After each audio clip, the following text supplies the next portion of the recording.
이제는 중국이 위협이 워낙 대단하니까 할 수도 있다.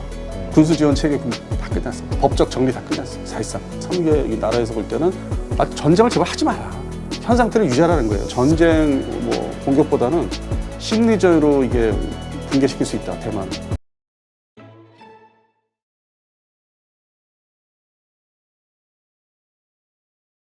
오늘 모신 분은 디펜스타임즈 안승범 대표님이십니다. 안녕하세요. 네, 안녕하십니까. 자, 지금 중일 관계가 상당히 심각해지고 있는데요. 다카이치 총리가 꺼낸 그 대만 유산시 일본의 참전 이 문제, 이게 상당히 도대체 우리 강 건너 불구경하듯이 보다가 요즘 점점 심각해지는 모습 보면서 깊이 생각해 보니까 이게 도대체 어떤 의미를 가진 거지? 일본은 정말 그런 의사가 있는 건가? 근데 그 말을 했는데 전쟁을 하겠다는데 왜 일본 국민들은 다카이치 총리에 대한 지지도가 막 75% 이상 막 올라가는 걸까? 막 여러 가지 궁금해지더라고요. 일단 일본 참전이 진짜 가능한 겁니까? 그들은 뒤에 미국이 있으면서 그거에 대해 준비해온 게 정확히는 이제 1992년까지 거슬러 올라가요. 네. 근데 처음에 이제 냉전이 끝날 시기가 1991년 12월 말에 이제 소련이 이제 러시아로 바뀌면서 축소가 되면서 잠깐 이제 숨을 고르다가 이 92년 되니까 하반기 되니까 중국군이 전례 없이 이제 전투기 전력을 현대화하고 그런 이제 항공 전력부터 현대화를 시작해요. 근데 그거를 일본에서 상당히 주시를 했고, 근데 이제 처음에는 바로 이제 중국을 대응한다는 게 서로 교류를 하기 시작한 지가 얼마 안 된 시점이기 때문에 그 무역 뭐 이렇게 교류를 하고, 근데 그 당시에는 중간에 껴있던 게 역시 북한. 북한은 이제 대포동 미사일이라는 게 이제 대두가 되고 그때부터 시작을 해서 막 쐈죠. 뭐 바다 쪽으로. 그리고 이제 핵무기 개발을 이제 본격적으로 시작을 했었고. 그래서 1차적으로는 이제 미국이 북한부터 좀 이렇게 대응을 하자 해서 일본을 전력 정비를 이제 또 시작을 해요. 네. 또 유럽의 이제 뭐 냉전 붕괴 상관없이. 그래서 준비를 차근차근 하고 있는데 1996년도에 이 중국군이 그 이제 대만을 향해서 본격적으로 미사일 발사 이제 위협을 합니다. 그게 대만의 이제 타이페이시 북쪽에 지룽이라는 이제 바다 도시가 있는데 뭐 군항이기도 하고 함정이 이제 군함 함정이 정박하니까 네. 그 앞쪽에다가 이제 탄두가 없는 거를 이제 뭐 여러 차례 발사해서 위협을 가하고 전쟁이 마치 이제 일으킬 것처럼. 그래서 이미 그 시작은 90년대로 거슬러 올라가요. 그런 위협은. 아, 그래요? 네, 그래갖고 미국과 일본은 상당히 이거를 이제 가까운 미래에 위협 그 존재로 이제 파악을 하고 조금씩 준비를 합니다. 서로 간에 이제 안보 회의, 군사 뭐 관련 안보 협의라든지 회의를 하면서 유사시에 이 자위대를 활용할 방법이 구체적으로 본격적으로 어떻게 되나 협의를 이제 조금씩 하는데 국내 언론에는 그렇게 뭐 많이 회자가 되지 않았는데 제 기억에는 아주 뭐 상당히 많은 그 회의를 했던 걸로 알고 있거든요. 아, 그래요? 그렇게 해서 이제 2000년대를 이제 맞이하죠. 그러면 2000년도에 어떤 일이 있었냐면은 동서 뭐 냉전 붕괴가 됐는데 태평양의 미군은 중국군의 핵무기 중심으로 감시 태세를 계속 유지를 해요. 그러다가 이 태평양 그 미군의 이제 EP3라는 이제 정찰기가 있는데 프로펠러 정찰기가 지금 우리들이 일반적으로 뭐 골프도 많이 치러 다니시니까 그렇게만 알려드리면 이제 쉽게 기억을 하시는데 해남도, 하이난도 거기에 이제 중국군의 그 원잠들이 이제 배치된 기지이기 때문에 그 근처 가서 이제 뭐 정보 수집을 이제 뭐 전파라든지 뭐 여러 가지 통신 수집을 하다가 그걸 요격하러 온 중국군의 전투기 F8이라는 전투기에 이제 요격을 당해서 전투기는 추락을 해요. 부닥쳐가지고 추락하고 EP3라는 정찰기는 급히 그 중국군 기지에 착륙해요. 그래서 그때 이제 이런 모든 지금의 25년 전에 이미 예견됐던 일들이 이제 시작이 되는 거죠. 근데 그 다음에 또 2001년 9.11 테러가 생기면서 미국이 이제 정신을 이제 그쪽으로 이라크하고 아프가니스탄 돌리면서 여기가 좀 가라앉는 것 같지만은 한편으로는 이제 태평양 미군 중심으로 일본의 유사시에 야, 이렇게 우리가 이쪽에 중동 지역에 서남아시아에 이렇게 다 가 있으면은 이쪽 동북아시 유사시에는 너희가 좀 어느 일정 부분 역할을 해야 된다. 그래서 자꾸 이제 임무를 부여하죠. 어떤 무기를 가져라 하면서 현대화 시켜라. 긴장 늦추지 마라. 그 다음에 자체 훈련도 열심히 해라. 뭐 물론 이제 보통 이제 북해도에서 많이 하는데 기갑 훈련은 그렇게 해서 계속 긴장 유지는 사실은 이제 미국과 일본은 해왔고 단계별로 하나씩. 그러니까 대한민국에서는 그 온도차를 느낄 수 없을 정도로 한 단계 한 단계 계속 올려요. 연도별로. 근데 일본의 언론에서 끊임없이 얘기가 회자가 되고 있었고. 그러니까 그게 일본 국민들한테는 오랜 기간 이제 이렇게 주입이 되다 보니까 이제는 중국이 위협이 워낙 대단하니까 할 수도 있다. 그게 마치 2차 대전 때 태평양 전쟁 당시에 그런 수준은 아니더라도 미국을 등에 업고 참전할 수 있다는 거예요. 그럼 제가 보기에도 오랜 기간 이제 그들의 어떤 관련된 서적을 많이 보는 입장에서는 네. 새롭지도 않아요. 아, 그래요? 네, 전혀 새롭지도 않아요. 근데 우리가 일반적으로 생각하기에 자위대는 일본을 침공하는 어떤 적들에 대해서만 이렇게 자위권 발동이 되는 거지 그 외부 공격하기는 좀 어렵지 않냐, 군대는 아니다, 이렇게 다들 인식하고 있잖아요. 그럼 우리가 스스로 우리식으로 해석하는 거죠. 아, 그래요? 일본도 법이 있고 민주주의 국가라고 생각하니까 그거에 갇혀서 못할 것이다. 근데 이미 미국이 이거 다 미국이 주도한 거기 때문에 6.25 전쟁, 그러니까 그들 입장에서 한국전이죠. 끝나자마자 바로 자위대 창설을 그냥 시켜요. 1954년대. 네. 근데 그러다 보니까 이제 그 당시에는 북한보다는 동부가 끝에 있는 블라디보스톡의 극동 소련군이 위협이 이제 커지니까 항공 전력, 그다음에 해상 전력을 바로 이제 연도별로 키웁니다.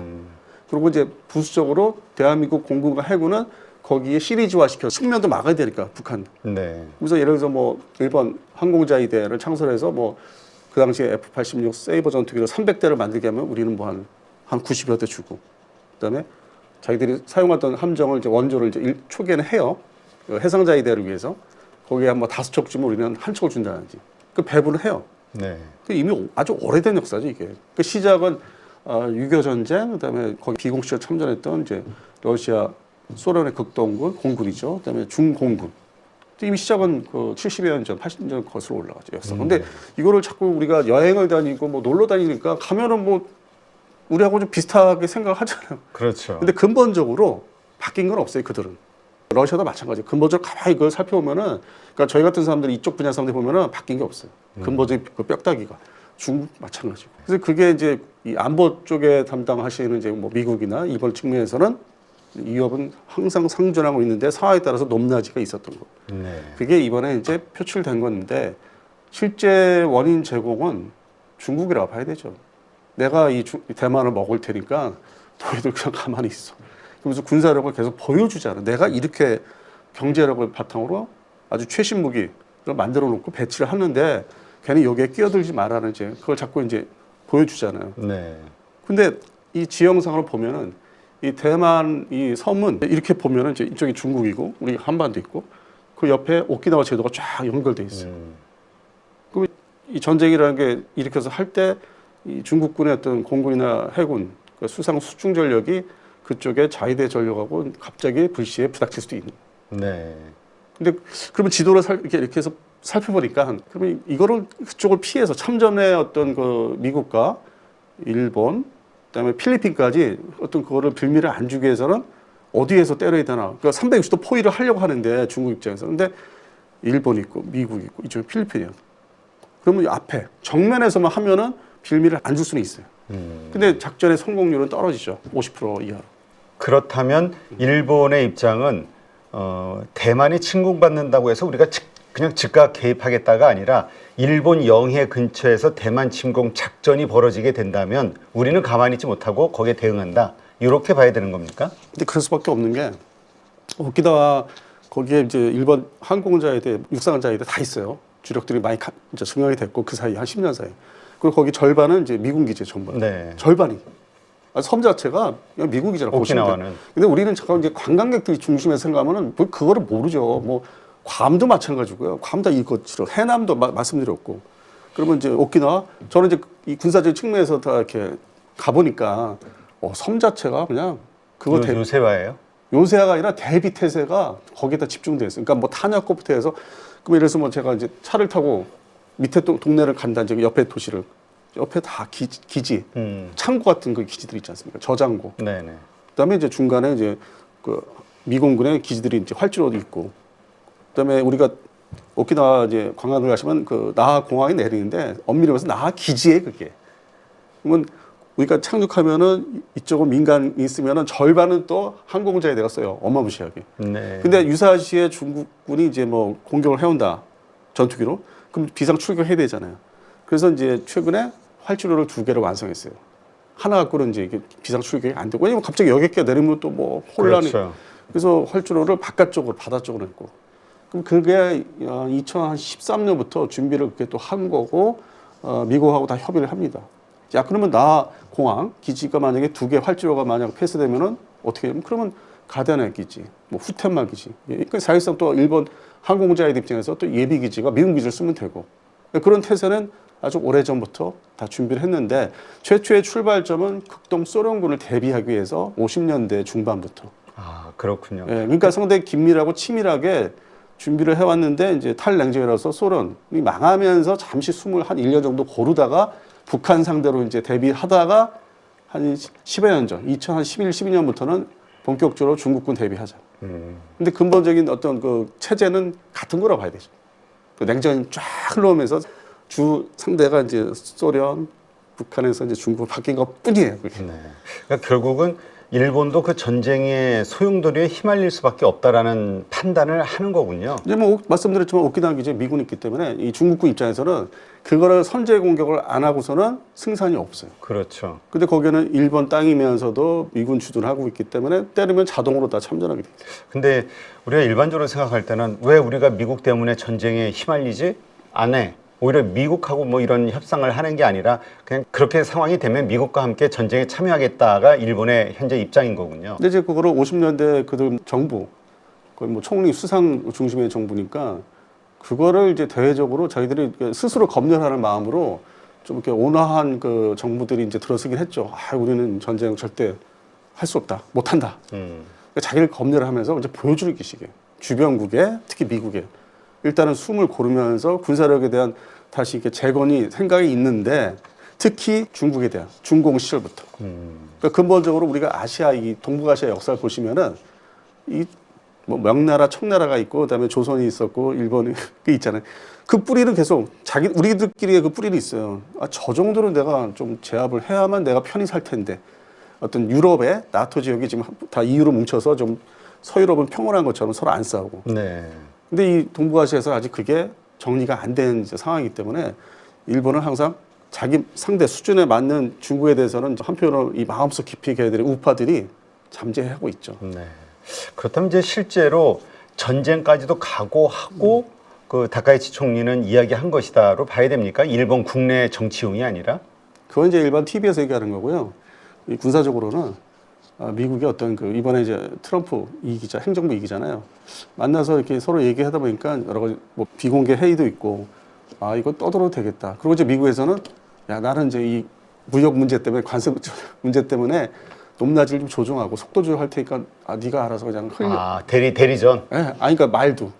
쟤 그래도 좀 겁을 줘야 되잖아. 그렇죠. 그리고 우리가 지금 다 뭉쳐 있잖아. 저기 인도까지 일단 포섭을 해놨는데 그 최근에는 그 필리핀이 힘없는 것 같아도 필리핀 그 땅에서 우리가 미사일 쏘면 중국 상당히 저 곤란해. 그러니까 다 포섭했잖아. 호주, 필리핀, 뭐 인도, 그다음에 일본 있고 저기 저 여러 세력이잖아요. 그 미국은 그걸 즐겨 하는 거고 안보 측면에서. 그다음에 이번에 이제 우리 대한민국 이재명 대통령 만나서 가죠. 핵잠수함, 근데 그것도 핵추진 잠수함. 사전에 얘기가 있었던 거야 8월달에. 그리고 이제 중국 상대로 먼저 얘기를 했잖아. 대통령이 먼저 이 트럼프한테. 네. 그래서 사실 저도 깜짝 놀랐어요. 민감한 건데. 이거를 전 세계 TV로 볼 텐데 유튜브로도 남아 있고 저걸 얘기한다고? 야 이게 뭔가 있구나 뒤에. 이제 제대로 보여주겠다는 거구나.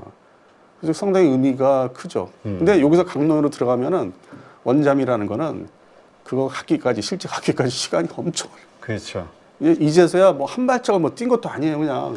그러니까 보란 듯이 이게 심리전. 어떤 이 안보 측면에서 국방 측면에서 이제 던진 거예요. 너희들만 할 수 있는 게 아니야. 대한민국도 시키면 다 할 수 있고, 우리 진짜 잠수함 깔아놓을 거야. 그러니까 좀 적당히 하지. 그다음에 전쟁 일으키지 말지 이제 이런 거죠. 네. 그렇다면 실제로 대만 침공이 시작이 된다고 한다면 일본은 어떻게 대응을 할까요? 바로 일단 오키나와 기지가 이제 전면 이제 미국 옛날에 72년도에 그거를 미군이 관리하던 게 넘어온 거거든요. 일본 정부로. 그런 게 이제 유사시 대비라는 말을 잘 쓰는데 그 일본 함을 그게 바로 이제 거기 체제 전면 가동이 되겠죠. 그러니까 나하 기지, 나하 공항이 이제 폐쇄될 수도 있어요. 나하 기지화돼. 이렇게 절반은 항공자에도 쓰는데 여기까지 사용해야 되거든요. 네. 원활한 그 출격 감시 비행 그리고 이제 예비 기지 반대로 미군 전투기가 뭐 공중전하다 급히 착륙할 수 있는 그래서 이제 관광객 스톱 이제 그런 것부터 시작하죠.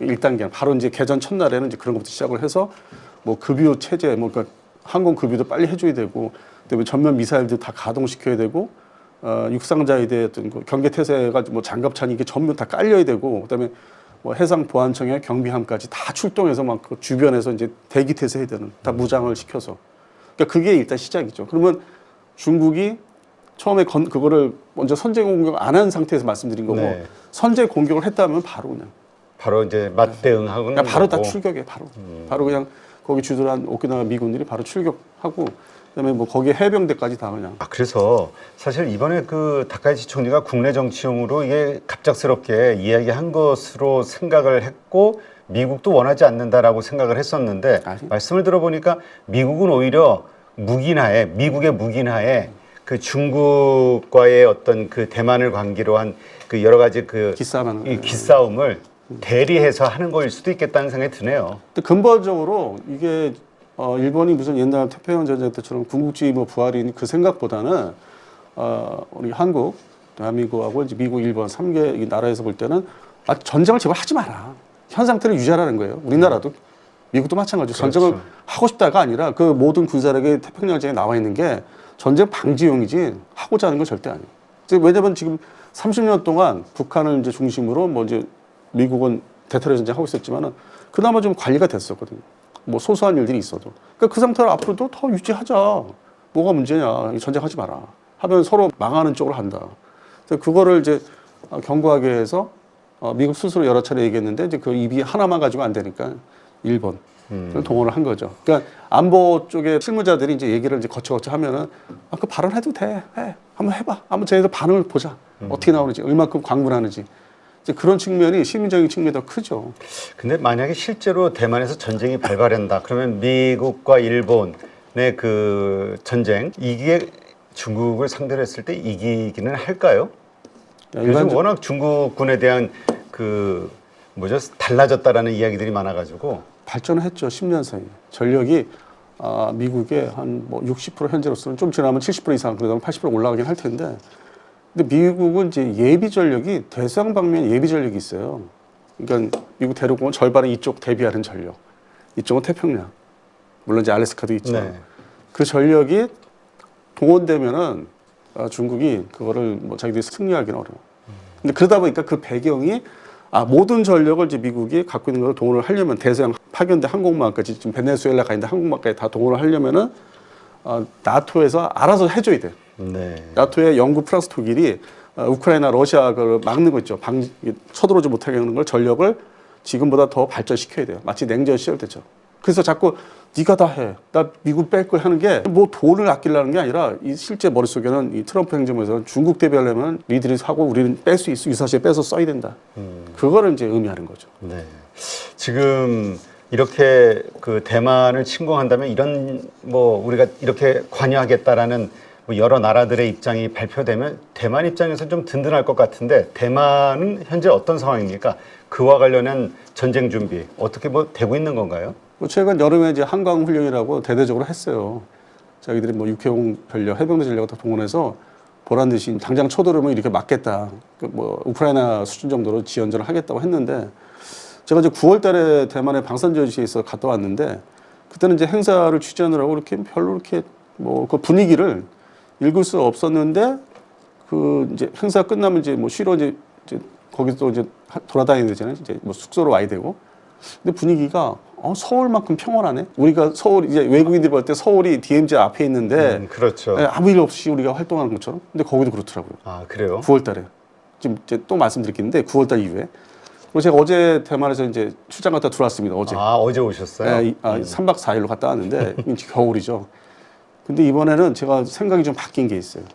이 전쟁 개념, 무기 개념이 아니라 이 대만의 평상시에 사람들이 이제 활동하고 뭐 말하고 생각하는 여러 가지를 겪어보니까 이제 9월달로 다른 게 여기는 양안 사태는 중국과 대만의 관계는 전쟁을 안 해도 이 대만의 정치 체계를 전쟁 없이 무너뜨리면은 그냥 흡수가 되겠다는 거. 우리하고 또 틀려요. 그 얘기는 일반 국민들 사이에서 중국에 대한 거부감이 그렇게 크지 않다? 왜냐면은 우리 대한민국 남북한 얘기만 생각하니까 아주 뭐 치열하고 그렇죠. 뭐 엄중한데 그들은 뭐 여러 가지 모든 분야에서 교류하고 투자하고 뭐 왕래하고 관광객 왔다 갔다 하고 뭐 냉전 시절 때 동서독 수준은 아니더라도 상당히 열려 있어요. 그러면 진짜 섞이잖아 사람들이. 네. 서로 연예인도 교류하고 쪽 가서 뭐 촬영도 하고 이쪽 촬영하고 뭐 하다 보면은 뭐 미국을 지지하는 발언이나 이제 이런 걸 하면은 이제 제재는 가하지만은 실제적으로 결정적으로 얘들이 이 체제를 자기들 쪽에 그것만 건드리니까 대만을 그냥 자연스럽게 흡수한 상태에서 중국의 그 체제를 근본적으로 건드리지 않으면은 여기도 홍콩식으로 바뀌겠다. 홍콩 스타일로.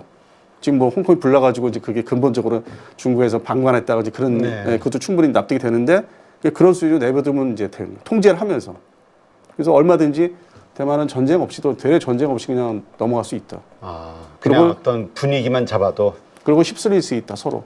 물론 그 반대하는 사람도 있겠지만은 마치 그 베트남이 이제 붕괴하던 그 시점처럼 어느 정도 이렇게 접수가 타이페이 중심으로 접수가 될 시점에는 나갈 사람, 도망갈 사람은 나가라고 이제 아마 내버둘 것 같아요. 네. 뭐 비행기를 타든 마치 베트남 남베트남 망했을 때 뭐 공군의 전투기 타고 도망가든 필리핀 가깝잖아요. 네. 군함 타고 그냥 가.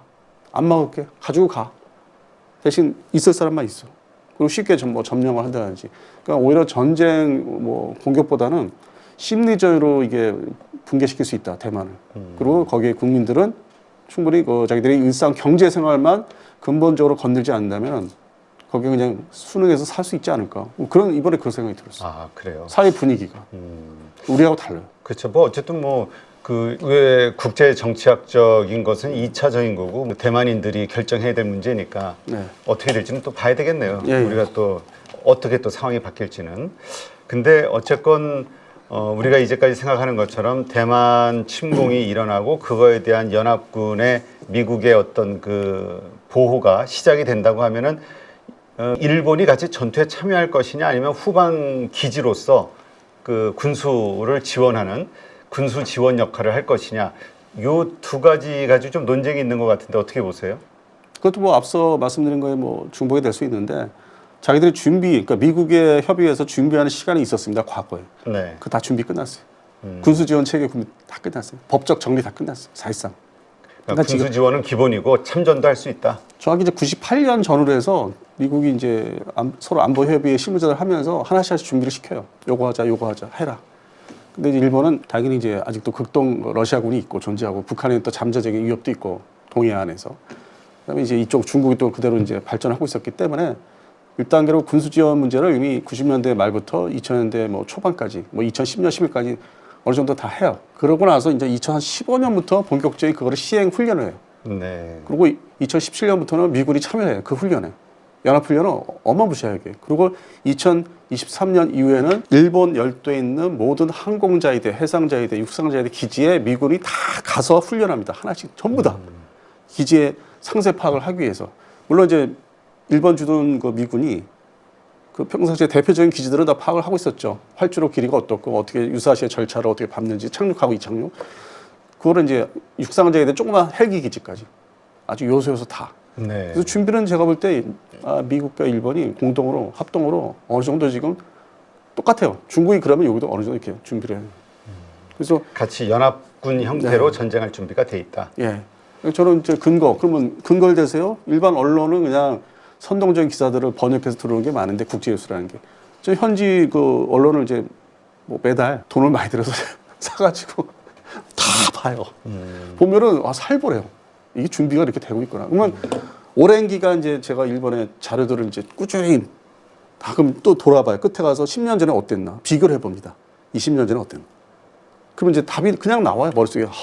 그렇다면 진짜 다카이치는 일본은 전쟁에 참전할 준비는 각오는 돼 있다.